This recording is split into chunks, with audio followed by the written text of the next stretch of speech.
Good evening, everybody. It's Chief Meteorologist Justin Stapleton. Let's get you updated with what will likely be a very windy Thursday forecast. And in fact, we've got the new model information that's just come out as of about 10, 11 o'clock tonight. So this will get you through the overnight hours as we get in towards tomorrow morning.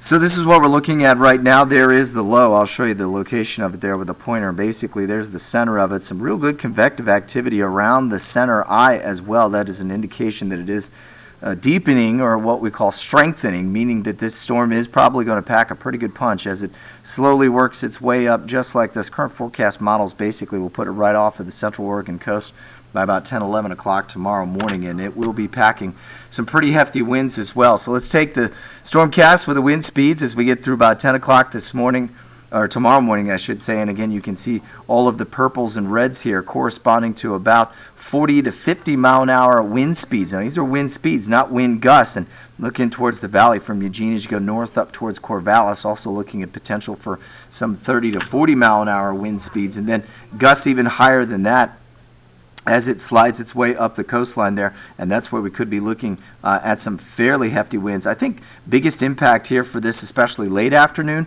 will be from Corvallis north up to Portland. Folks in the southern Willamette Valley might get it earlier in the afternoon, but by the late afternoon as that storm is really cranked, that's where I think the biggest impact will be. But again, any spots across the map there could be a potential for some downed tree limbs and possible power lines, especially out to the coast where we could see those wind gusts in excess of hurricane force winds.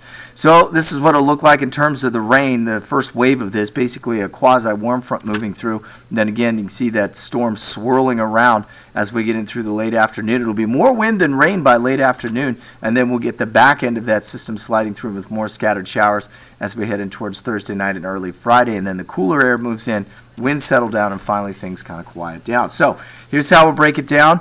9 a.m. to 10 p.m., the high wind warnings for the coast and the entire Willamette Valley. Valley wind gusts could exceed 50 to 60 miles an hour, and I think, again, that'll be central North Valley.